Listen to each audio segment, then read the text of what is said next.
Hi, welcome back to YouTube channel Mahakalika ರುಚಿಗೆ ಸ್ವಾಗತ. ನಾನು ಪ್ರೇಮ.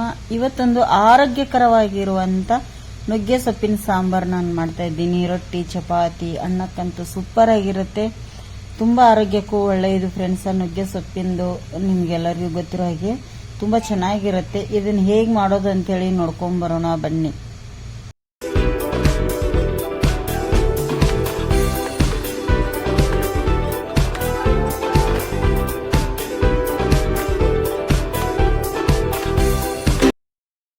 ನೋಡಿ, ಇಲ್ಲಿ ಒಂದು ಕುಕ್ಕರ್ ಇಟ್ಟಿದ್ದೇನೆ ನಾನು ನುಗ್ಗೆ ಸೊಪ್ಪಿಂದು ಸಾಂಬಾರು ಮಾಡಲಿಕ್ಕೆ. ಒಂದು 2 ರಿಂದ 3 ಟೇಬಲ್ ಸ್ಪೂನ್ ಅಷ್ಟು ಎಣ್ಣೆ ಕೂಡ ಹಾಕಿದ್ದೀನಿ. ಎಣ್ಣೆ ಕಾಯಿಲಿ. ಅದು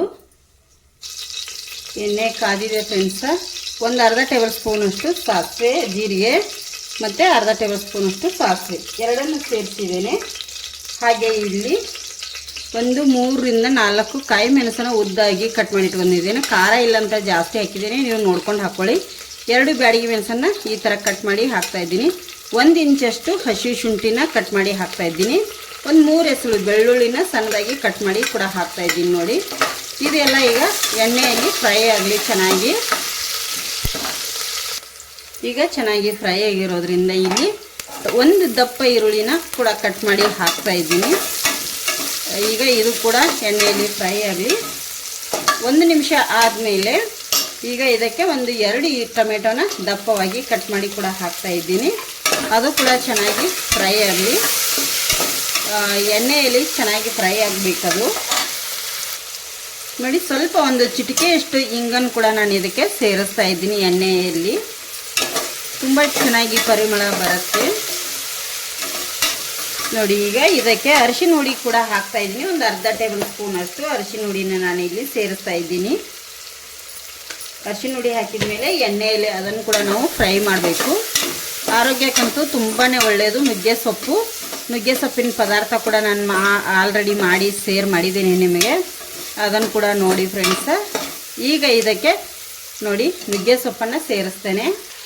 ಕ್ಲೀನ್ ಮಾಡಿ ತೊಳೆದು ಇಟ್ಟಿರುವಂಥ ನುಗ್ಗೆ ಸೊಪ್ಪನ್ನು ಕೂಡ ಇದಕ್ಕೆ ಸೇರಿಸಿದ್ದೇನೆ.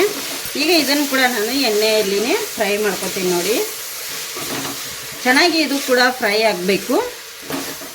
ಈ ಥರ ಎಣ್ಣೆಯಲ್ಲಿ ಸೊಪ್ಪು ಎಲ್ಲವನ್ನು ಬೆರಿಬೇಕು ಇದು ಚೆನ್ನಾಗಿ. ನೋಡಿ, ಈಗ ಎಲ್ಲದರೊಟ್ಟಿಗೆ ಈಗ ಇದು ಮಿಕ್ಸ್ ಆಗಿದೆ ಈಗ ಚೆನ್ನಾಗಿ ಸೊಪ್ಪು ಫ್ರೆಂಡ್ಸ್. ಹಾಗೆ ನೋಡಿ, ಒಂದು ಅರ್ಧ ಬೌಲ್ನಷ್ಟು ತೊಗರಿಬೇಳೆನ ಕ್ಲೀನ್ ಮಾಡಿ ತೊಳೆದು ಒಂದು 10 ನಿಮಿಷ ನೆನೆ ಇಟ್ಟಿದ್ದೆ. ಯಾಕಂದರೆ ಇದು ಬೇಗ ಕುದಿಯುತ್ತೆ ಅನ್ನೋದಕ್ಕೋಸ್ಕರ. ಈಗ ಅರ್ಧ ಬೇಳೆ ತೊಗರಿಬೇಳೆಗೆ ಬೌಲ್ಗೆ ನಾನು 3 ಕಪ್ಪು ನೀರನ್ನು ಸೇರಿಸ್ತೇನೆ.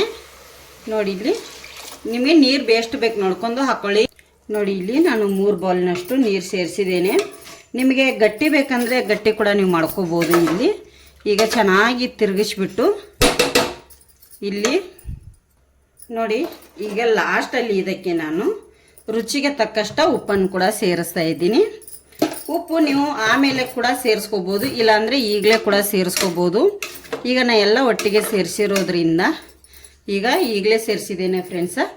ಈಗ ಇದನ್ನು ನಾನು ಮುಚ್ಚಳ ಮುಚ್ಚಿ 3 ವಿಜಿಲ್ನ ನಾನು ಕೂಗಿಸ್ಕೊತೇನೆ. 3 ವಿಜಿಲ್ ಆಗಲಿ, ಇದನ್ನು ಮತ್ತೆ ನಿಮಗೆ ತೋರಿಸ್ತೇನೆ. ನೋಡಿ, ಇಲ್ಲಿ 3 ಸಿಟಿ ಆಗಿದೆ. ತೆಗಿತೇನೆ ಈಗ. ನೋಡಿ ಎಷ್ಟು ಚೆನ್ನಾಗಿ ಬೆಂದಿದೆ. ಈಗ ಇದನ್ನು ನಾನು ಒಂದು ಬೇರೆ ಕಡೆ ಟ್ರಾನ್ಸ್ಫರ್ ಮಾಡ್ಕೊತೇನೆ, ಬೇರೆ ಪಾತ್ರೆಗೆ ಹಾಕೊಂಡ್ಬಿಡ್ತೇನೆ. ಇದನ್ನು ನಾನೀಗೆಲ್ಲ ಕುಕ್ಕರಿಂದ ತಕೊಂಡ್ಬಿಡ್ತೇನೆ. ನೋಡಿ, ಇದು ತುಂಬಾ ಗಟ್ಟಿ ಇದೆ ಫ್ರೆಂಡ್ಸ್. ಈಗ ಗಟ್ಟಿ ಇರೋ ಕಾರಣ ನೋಡಿ ಇಷ್ಟು ಗಟ್ಟಿ ಇದೆಯಲ್ಲ. ನಿಮಗೆ ಇನ್ನೂ ಜಾಸ್ತಿ ನೀರು ಬೇಕಂದರೆ ನೀರು ಹಾಕ್ಕೊಂಡು ನೀವು ಮಾಡ್ಕೋಬೋದು. ಇಲ್ಲಿ ನಾನು ಒಂದು ಸ್ವಲ್ಪ ಈ ಥರ ಇರುತ್ತಲ್ಲ, ಅದರಿಂದ ಬೇಳೆ ಮತ್ತು ಅದರೊಟ್ಟಿಗೆ ಸೊಪ್ಪು ಕೂಡ ಪುಡಿ ಆಗುತ್ತೆ ಸ್ವಲ್ಪ. ಈ ಥರ ಮಾಡ್ಕೋತೀನಿ. 2 ಸೇರಿ ಚೆನ್ನಾಗಿ ಪುಡಿ ಪುಡಿ ಅನಿಸುತ್ತೆ. ಹಾಗಾಗಿ ನೀವು ಈ ಥರ ಮಾಡ್ಕೊಳ್ಳಿ, ಇಲ್ಲಾಂದರೆ ನೀವು ಹಾಗೇನು ಮಾಡ್ಕೋಬೋದು ಫ್ರೆಂಡ್ಸ್.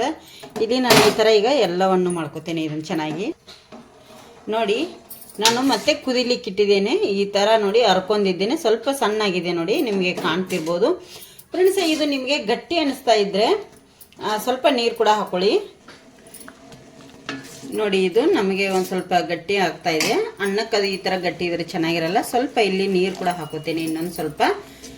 ಈಗ ನೀವು ಉಪ್ಪ ಖಾರನ ಚೆಕ್ ಮಾಡಿಕೊಂಡು ನೀವು ಉಪ್ಪ ಮತ್ತು ಖಾರ ಕಮ್ಮಿ ಇದ್ದರೆ ಹಾಕೋಬೋದು. ಇದು ಈಗ ಚೆನ್ನಾಗಿ ಕುದೀಲಿ. ಹಾಗಾಗಿ ನೀರು ಯಾಕೆ ಹಾಕಿದ್ದೀನಿ ಅಂತಂದರೆ ಇದು ಆರಿದ ಮೇಲೆ ಸ್ವಲ್ಪ ಗಟ್ಟಿ ಬರುತ್ತೆ, ಅದಕ್ಕೋಸ್ಕರ ನಾನಿಲ್ಲಿ ಮತ್ತಷ್ಟು ನೀರು ಹಾಕಿ ಮಿದು ಮಾಡಿದ್ದೀನಿ.